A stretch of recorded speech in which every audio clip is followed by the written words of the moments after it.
everyone, welcome back to PCS 101. This is for our class for Thursday, the 9th of November, where I wanted to talk about persuasive speeches. So at this point, you should have submitted your speech number 2, the informative speech, and you should have already sent me your outline. If not, please do so now and send that to my email, Ruiz, R-U-I-Z, at gcc.mass.edu. And probably won't be a surprise to you that today's attendance question will be for you to watch all of the speeches of your peers. By now, everybody should have uploaded their speech. And to send me feedback, one strength and one weakness, to my email, to do that privately, rather than on our discussion forum. And then I will compile all that data and share that with you, which I already did with the first speech. So in terms of your second speech, I will be sending you your evaluation shortly. I recently had a death in the family, so I've fallen a little bit behind. But certainly you will have your evaluation done before you have to give your third and final speech of the semester, which happens to be the persuasive speech. But before I talk about the persuasive speech, you'll see in the notes below that I've included a link for registration. So at this point, our online course catalog is available, and you can find that on the GCC website, but you can also click on the link in which I've provided. The link will take you to spring 2024 classes, but what you will also find as well is if you were to search on the website that you can access intercession classes. Intercession classes are highly condensed classes in January, and you do an entire semester's worth of work in approximately 3.5 weeks. So you meet every day, Monday through Friday. So it's quite intense, but after 3.5 weeks or so, you have completed everything that needs to be completed for that particular course. So that's it. It's definitely serves a purpose. We offer just a handful of classes in that format, but you can certainly do a search for those if you wanted to. Where we are is talking about persuasive speeches. So now you have 15 minutes. So you can see that we've been moving up in increments of 5 in order to try to convince your audience to either take an action or to support a position or perhaps both. And the key is that you have a topic that can be debatable. So this isn't just an informative speech where you are giving facts, but you are also talking about opinion. And that said, using facts is one of the best ways to go about convincing someone of opinion. And I wouldn't at all be surprised if you made references to yourself. So you can see how the elements of the first speech and the second speech will probably play a role in our third speech. For the third speech, I'm going to ask you to use 3 outside sources and to list those on your speaking outline just so that I can take a quick peek at them. And you don't have to cite them in any particular format, MLA or APA.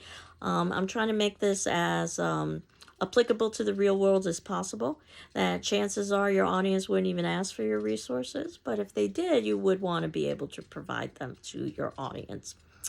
And I don't care what combination of sources you use. You could use all 3 websites. You could use a book and 2 websites, or whatever combination you can think of. Obviously, if we were using many sources, you'd want to use many different kinds of modes so that you could use these sources to basically fact check against one another. But you're using only 3, or at least I stopped counting after 3. You can use as many as you'd like. You remember in a previous class, I had talked a little bit about doing research and using outside sources. So now that information becomes applicable for this third speech. Some of you might have elected to do that with the second speech, but you weren't required to. You are going to be required to with the third speech. And the trick is ultimately, how do you incorporate that into a speech without inundating an audience with too much information? And the good news is that you don't have to be as precise as you would be with your writing. So as long as you give us some sort of a clue, some sort of a tag, some sort of a hint that you are referencing an outside source, and it could be as general as, according to experts, blank, blank, blank, then we have a clue that this is not your original information. And of course, if your audience were to query you, then you could provide the place where they could verify that if you so needed and wanted to do that. But again, you don't want to inundate the audience with place of publication and publisher and all of that. So do contact me prior to the 30th of November, because that is when speech number 3 will be posted. We do have a Thanksgiving holiday coming in here as well. And a quiz next week that we will be having as well. So you should be choosing a topic that can be debated, something that reasonable people could disagree about. You might want to choose something that you had briefly mentioned, perhaps in an informative or persuasive speech. Now, you aren't required to use outside resources for this speech, but I hope you found that when you were giving your informative speech that, you're not required to use audio visuals in this speech. You were required to use them in the second speech. I hope you found when you were delivering the second speech that an audio visual just helps your audience absorb the information. So you might elect to use an audio or visual for the third speech just because you think that that's the best way to communicate your information. But you're not required to use an audio visual. What you are required to use is the 3 or more outside sources. You can see what I've tried to do was to divide up perhaps a 40-minute speech into manageable chunks, where your informative or your autobiographical speech would be 5 minutes, where you are basically talking about yourself. And then your informative speech is when you are giving us facts and information and you're using audio visuals. And now your persuasive speech is 15 minutes. And you need to use outside sources. So if you were to put all of that together, as well as a question answer period, then you'd probably have something like a half hour to a 40-minute speech. And again, if you were asked to deliver this kind of speech, you probably wouldn't be given too much detail about how to proceed, how many resources you should use, and so forth. That would be a judgment call that you would make. So as we've talked about, you need to think about what makes the most sense for your audience. You want to be audience-centered. And when you're using outside resources, it helps to enhance credibility. It's one of the reasons why you're using that. It also helps you with your memory and organization, and that's always very useful. You can see that as the length of speeches increase and the content becomes more complex, it becomes more and more difficult to deliver a speech because you don't know the content as well as, let's say, your own life history. One of the many reasons why you want to make sure that you are practicing so that you can be as comfortable with the content as possible. And the idea of refuting, showing the opposite viewpoint, or what I call the elephant in the room, is not necessarily a bad idea. Rather than pretending that there isn't another viewpoint, acknowledging at least the obvious other viewpoints and briefly talking about why they aren't as valid as your viewpoint can be very helpful. Now, in terms of how to go about persuading an audience, and this is a class in and of itself, but there are ways to appeal to an audience to motivate them to want to support a position or take an action. Please keep in mind that I am very much simplifying this, but it comes down to 3. The first is affiliation. People want to belong. They want to be part of the group. The second is success. People want to achieve. And the third is power. People want to have control. Think about how commercials will oftentimes utilize this. Let's say selling an automobile. Affiliation, belonging. This is the number 1 auto. You want to be part of that group. Achievement, success. That if you're driving a particular car, it comes with a certain level of status, which suggests a certain level of success for you. Or power, that you can control the environment of your vehicle in a way that you can't control lots of other environments. So regardless of the vehicle that you are driving, your vehicle affords you with the possibility of control. There is one other way, actually. I caution you about this. Fear. Fear works as a wonderful motivator, but you need to be very cautious with it because fear interferes with reasoning. So, again, use very cautiously, use very judiciously, and think about the reasoning why. Using fear, for instance, telling someone that they could get cancer because of smoking. Perhaps the ends justify the means, but using fear merely to generate profit, let's say, or clickbait, as we oftentimes see this on the internet, because there's a story that is supposed to evoke fear, let's say about some natural disaster, and then we click on it and we find out that this was a story from the past. That's actually happened to me more than once. Is not ethical, and we talked about ethos and ethics and how we want to try to maintain that. There was a theorist by the name of Monroe, and he came up with a particular sequence of presenting arguments. And I think a lot of this is commonsensical and things that we've already been doing in other kinds of speeches. But you need to get your audience's attention, and then you need to establish some sort of need. And then you need to visualize for your need or for your audience some level of satisfaction if they were to take action. And you might even propose some level of action. So it's attention, get your audience's attention, need, establish need, satisfy that need by your suggestion, visualize it as much as possible so that you can make it concrete for your audience, and if necessary, have your audience take an action. I don't know what's more difficult, getting an audience to take action or to support a position. I've heard many speeches about exercising and eating right. And while everybody supports that belief, getting them to engage in the action is very difficult.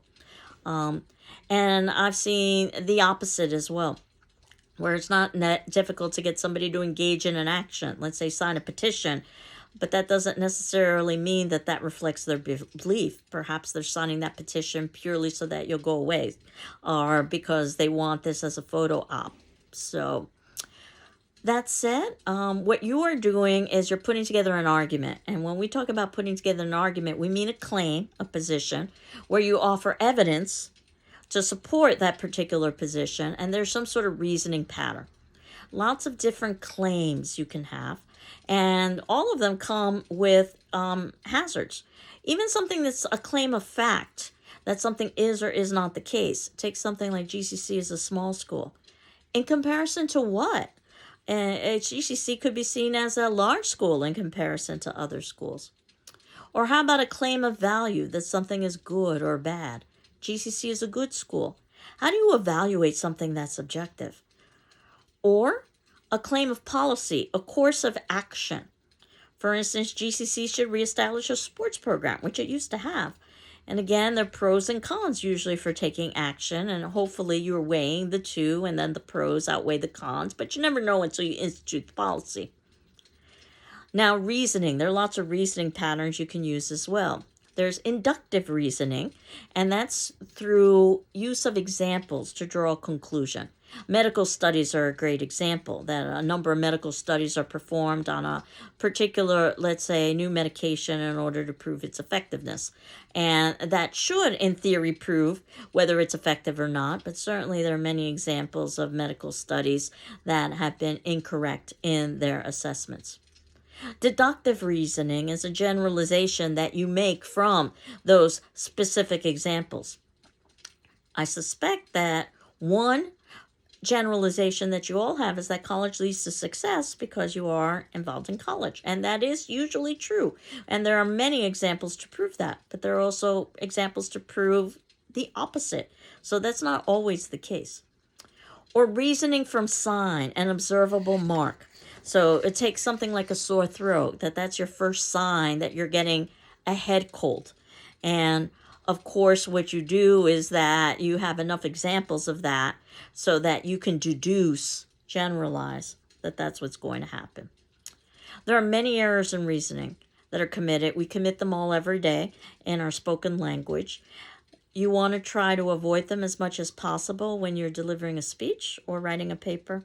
And you want to try to be aware of them as much as possible whenever you're reading somebody else's writing or when you are listening to someone else's speech. And again, I'm oversimplifying. There are quite a few, but here are just a few for you to contemplate. The hasty generalization, too little evidence, but you're made a conclusion.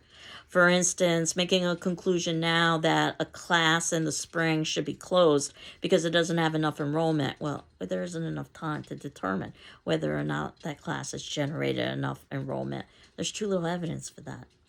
or an appeal to ignorance, which is very common, where somebody will say, well, if you can't prove me wrong, I must be right. Again, the burden of proof is on you, not on your audience. Bandwagon fallacy, what I call the teenager argument, joining the crowd. Just because everybody else is doing it, you want to do it as well. That oftentimes is seen with things like, I want to buy the number one product because everybody else is buying it. The sequential fallacy, that assuming that there is a direct correlation between cause and effect. That's not necessarily the case. Just think about somebody saying they performed poorly on an exam because they were ill. Perhaps that's the cause and effect. But if they've been performing poorly on exams their entire life, then I suspect it's a lot more than just being ill. Begging the question, rephrasing the question, circular reasoning. So what is critical thinking? It's critical thinking, or thinking critically. And you might recognize this. It was a quiz question. You can't use the language from the question to actually give the response. Or what is empathic listening? It's listening with empathy. What you need to do is to define what empathy is. So we all do it. So don't feel badly if that was something that you did. Appeal to authority. This sounds like it's legitimate, but it's really not. This is very similar to the celebrity endorsement. Somebody who's popular or famous is supporting something, so you want to support it as well. But that doesn't mean that they have expertise or knowledge about that particular thing. Name calling. This is an attack on an individual. You're not supposed to call people names. I call this the schoolyard argument. Or a genetic fallacy, the idea that past practice should be continued merely because it's past practice. Technically, it means that the truth is in the origins. Just because we've always done something this way, that doesn't mean that we should. Now, I do have an article that I'd like you to read and a brief video that I'd like you to watch that I think reinforces how very intelligent, educated people who know better can oftentimes lose the ability to reason when their emotions stand in the way. This is a real life story, and sometimes it's the real life stories that can prove the point best. And it happened quite a few years ago during college debate. These were two colleges that were debating one another. There are two debate teams. These were two teams of students formed by different colleges who were debating positions. And then there's a panel of judges made up of professors from both of the colleges that basically serve as judges and to determine the, quote, winner, unquote, of the debate. Okay. This debate went badly, but not because of the students. It was because of the coaches. And basically what happened, and there's a long convoluted history here. These are two debate coaches that already had a nasty history with one another. One of those debate coaches is male and Caucasian. The other is female and black. So that added another level of complexity. The subject of the debate in which they came into conflict with happened to be about race relations. So that's yet a third layer of conflict. And I don't talk about this for you to determine the right or the wrong or what happened or why it or how it happened. But I show it to you for you to indicate or for you to see why it happened, that how ultimately emotions can generally interfere with reasoning. You'll see that they quickly descended into name calling. And this was filmed by a student, even though the debate was not meant to be filmed, and was posted on the internet, and then it went viral, which goes to show that nothing is sacred on the internet, even though both debate coaches have tried for years to have this video removed. It always pops up. Thus far, I've always been able to show it. So if all goes well, this video link that I'm providing you with will still be live and active. It certainly was when I posted it, of just a small section of the argument where you can hear the debate coaches cursing at one another, obviously inappropriate behavior. That is name calling. And it resulted in one of the coaches, the Caucasian male, actually lowering his pants and mooning the other coach, the black female. He was still wearing underwear, so I guess we could debate whether or not that's a true mooning or not. But again, I don't show this to you for you to determine who was right or who was wrong or what was the correct punishment for this kind of behavior.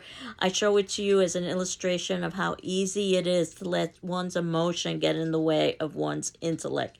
So on the most basic of levels, don't do what they did. Don't let your buttons get pushed. And if somebody knows what buttons to push, it's really easy for anyone to lose self-control. So after you've seen this, again, my attendance question for today is, not surprisingly, about your informative speech, where I'm asking you to watch the informative speeches of your peers and to send me one strength and one weakness for each of those speeches to my email, Ruiz, R-U-I-Z, @gcc.mass.edu. And to do that by Saturday the 11th. So certainly if you need an extension, let me know. And then I can compile all of that and present that to you the following week, as well as speech 3, and also show you a practice persuasive speech as we get ready to prepare for the persuasive speech. And up until now, until the actual date of the persuasive speech, you can contact me via email to let me know how things are going with the persuasive speech. And if you need additional feedback, we can always meet via phone or Zoom. But again, email is certainly sufficient. I hope you're doing well. I'm doing well. And we will continue on next class. Enjoy watching the speeches of your peers. Take care. Bye-bye.